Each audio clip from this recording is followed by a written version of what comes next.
టీవీలో టెలికాస్ట్ అవుతుంటే మా చుట్టాలు గిట్టాలు చూసి మా అమ్మకి ఫోన్ చేస్తారు. ఏం చేస్తుంది మీ కొడుకు గట్టెట్టు పోయిన టీవీలోకి పోయిన చదువుకుంటలేడు అది ఇది అంటే వాడు ఫెయిల్ అని చెప్పి ఇవ్వని తెలుసు అక్కడ. అయితే చేస్తుంటే కొందరు మంచి అన్నారు, కొందరు చెడ్డ అన్నారు. ఇండస్ట్రీ ఎందుకు చెడిపోతారు అని చెప్పి కొందరు అన్నారు.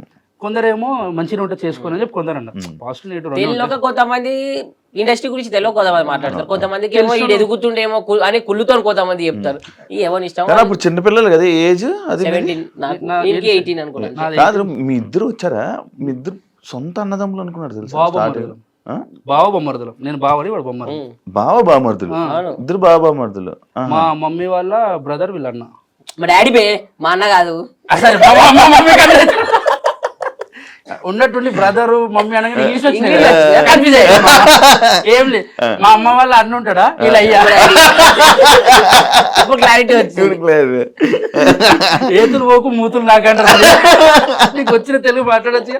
అది చిన్నది ఉంటుంది జిమ్, ఇంగ్లీష్ మాట్లాడదు. అడిగేవాళ్ళ మీ ఇద్దరిది పెర్ఫార్మెన్స్ బాగుంది, మీ ఇద్దరు అన్నదమ్ముల చాలా మంది అన్నదమ్ములే ఫిక్స్ అయిపోయారు. లైఫ్ స్టార్ట్ అయింది. ఇంకా అప్పటిదాకా మేము క్యాటరింగ్ పని చేసిన వాళ్ళం, మార్కెట్ లో పని చేస్తుంటే, వాటర్ బాటిల్ చేస్తుంటే, ఇంకా చాలా పనులు చేస్తున్నాం. ఒక రోజు మేస్త్రి పని దానికి కూడా ఇద్దరు కలిసి వెళ్ళేవాళ్ళు.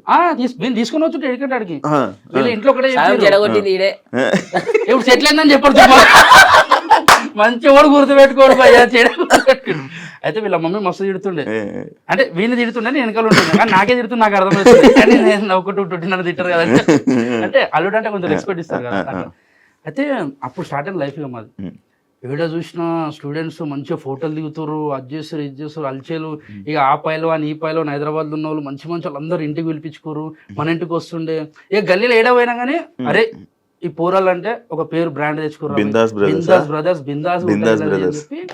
అప్పట్లో ఇక మనకి ఈ టిక్ టాక్ లు అప్పట్లో దమ్స్మాష్ వీడియోస్ ఉంటాయి, దాంట్లో మనకి మస్తు వైరల్ అవుతుండే. ఏదంటే మా కాలేజ్ మా ఫ్రెండ్ ఉండే, ఏ ఫ్రెండ్ తెలుసా, మా ఫ్రెండ్. ఇట్లాంటి పంచెస్ ఉంటే అన్ని వైరల్ అవుతుండే. కాలేజ్ స్టూడెంట్స్ అందరు చేస్తుండే. మాకు చూసి మాకు ఆనందం వస్తుంది, అరే ఏం చేస్తుంటీరా అది అని చెప్పి. కానీ వాళ్ళు అనుకున్నది ఒక లైఫ్ ఏంటంటే, అబ్బా వీళ్ళు ఉన్నట్టుండి పేరు వచ్చింది వీళ్ళకి, వీళ్ళు ఇంక ఎదిగిపోయారు, వీళ్ళు రిచ్ లైఫ్ అనుకుంటారు. కానీ ఎక్కడ గొంగడు అక్కడ అని చెప్పి ఓడి తెలియదు.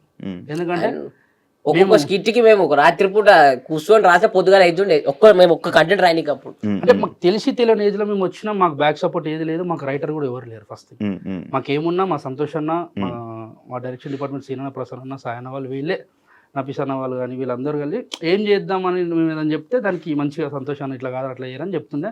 దాన్ని మనమే డెవలప్ చేసుకోవాలి.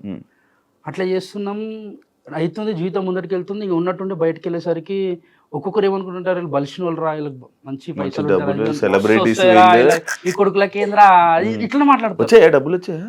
డబ్బులు అనేది నీకు ఆ టైంలో మాకు ఎపిసోడ్కి ఎంతో తెలుసు డార్లింగ్, 2000 ఒక్కరికి. దాంట్లో మనకి కట్ అయితే 1800 వస్తాయి, అది మనకే వస్తాయి మళ్ళీ. అప్పుడు పేమెంట్ అది. అయితే బయటికి తెలియదు ఎవరికి, వీళ్ళు బలిసిన వాళ్ళు ఇలాగేందని మస్తు అనుకుంటుండే. సెలబ్రిటీ ఫేమస్ అంటే ఇంకేంది, వచ్చి ఫోటోలు దిగుతుండే. మళ్ళీ అప్పుడు ఏంది తెలియని వాళ్ళు మన దోస్తులు అల్లీలు వస్తున్న కార్ తీసుకొని అమ్మాయిలు మెసేజ్ పెడుతుండే. మీరు ఫస్ట్ ఫేమస్ చెప్తా, పెద్ద టాస్క్ ఏం తెలుసు, అమ్మాయిలు మెసేజ్ చేస్తుండే, ఒక పెద్ద పేరగా పెడుతుండే. సగం చదువుతుంటే నాకు సగం రాకపోయి ఏం పెట్టింది అర్థం కాకపోయి నేనేం పెడుతు అంత పెద్ద పెడితే నేను ఆయన పెడుతుండే.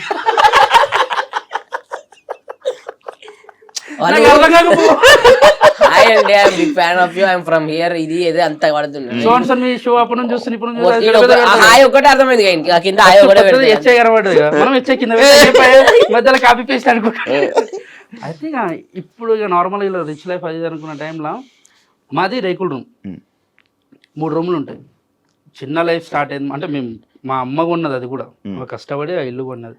దానికి తోడు మా అన్నలు ఇద్దరు, వాళ్ళు కష్టపడి నన్ను చదివించుకుంటా. అంటే బాలాజీ నగర్ సికింద్రాబాద్ లో ఉంటుండే, వీడు వేరే దగ్గర రెంట్కుంటుండే. మేదీపట్నం వీళ్ళది బాలాజీ నగర్ లో ఇల్లుంది ఓన్, ఇక్కడికి వచ్చేసారు వీళ్ళు. ఇక్కడ షాప్ పెట్టుకొని వీళ్ళు ఉన్నారు ఇక్కడ సెట్, అంటే వీళ్ళు సెటిల్ అయ్యారు. షాప్ మనది ఏంటంటే ఇక్కడ మా బాబాయ్ దగ్గరికి మా మమ్మీ పనికి వెళ్తుండే, మా అన్నది షాప్ బైక్ మెకానిక్ షాప్ లో పని చేస్తుండే, మా చిన్ననేమో కార్ డ్రైవింగ్. అట్లా ఓవర్ఫిల్ వాళ్ళు ఉన్నారు, అంటే చేసుకుంటున్నారు చిన్న చిన్నగా, చాలా చిన్నగా స్టార్ట్ చేస్తాం. అయితే ఇక మనది ఇప్పుడే నీతో తిరిగి ఇట్లా మనకు రేకుల రూమ్ ఉంటుండే, వాన పడితే నీళ్ళు ఇంట్లోకి వస్తుండే. అదంతా కథ చెప్పుకుంటే ఏంటంటే, అరే ఇంకెన్ని రోజులు రైవే చెప్పుకొని బతుకుతారని అనుకుంటారు. కానీ బతినోనికి తెలుసు ఆ ప్రాబ్లం ఏందో. ఎదుటానికి ఏముంటది అంటే, ఎవరు కష్టపడతలేదు, ఎవడైనా కష్టాలు పడతారు అంటే ఎవరి కష్టం మనకే తెలుసు. నీ కష్టం నాకు తెలియదు, నా కష్టం నీకు తెలియదు. నా దృష్టిలో ఏంటంటే ర్యాంకర్ షో అంటే వాడే తోపురా, వాడిని మంచి కార్లో తిడతారు, ఏసీ కార్లా, నలుగురు ఇంటర్వ్యూ చేస్తారు, డబ్బులు వస్తాయి, మంచిగా ఉంటుంది. ఎన్నో మాట్లాడుతున్నావు కానీ నీకెన్ని బొక్కలు నీకెన్ని అప్పులు ఎవరికి తెలియదు.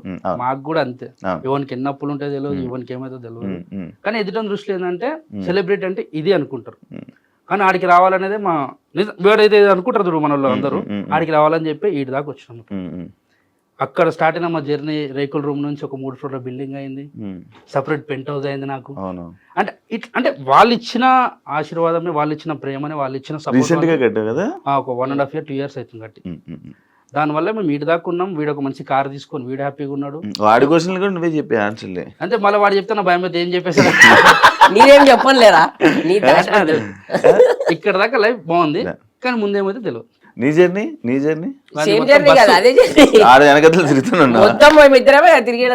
చెప్పాలి జర్నీ అంటే వీడు కాలేజ్ బంగొట్టి, నా శ్రీమేధ కాలేజ్ అని చెప్పి నా పక్క కాలేజ్, నాది రాయల్ కాలేజ్. వీడు బస్ లో పోతుండే ఇంటర్, నేను ఇంటర్, ఇద్దరం బస్ లోనే పోతుంటే. నాకు బస్ పాస్ ఉంటుండే, వీని కూడా బస్ పాస్ ఉంటుండే. వీనికి ఏంటంటే రన్నింగ్ లో దిగడం అలవాటు, నాకు దిగడం రాదు. అదే వేరే కాదు. అయితే ఒకసారి రింగ్ రోడ్ దగ్గర ఏమైంది, వీడు ఇద్దరం ఉన్నాం. అరే ఆడ బస్ స్టాప్ ఉంటే ఆడ ఆపాలి, మేమేమి ఈ గల్లీ కొట్టాలి. దింకు ఉరుకుతూనే ఉన్నాడు వాడు. అరే నాకు రాదు అంటే దుక్కు అన్నాడు. నేను ఉల్టా దుక్కినా, పడ్డా చూడు భయ. 2 కళ్ళు పైనకి లేచి బ్యాగ్ ఒకటి నెత్తికి వచ్చింది బట్టి బచ్చిపోయినా, లేకుంటే తలవండు వాళ్ళకి ఇట్లా ఫోటో ఉంటుండే ఎన్నో. ఈయన ఎందుకు కూర్చుండే అదే ఇట్లా గోడలకి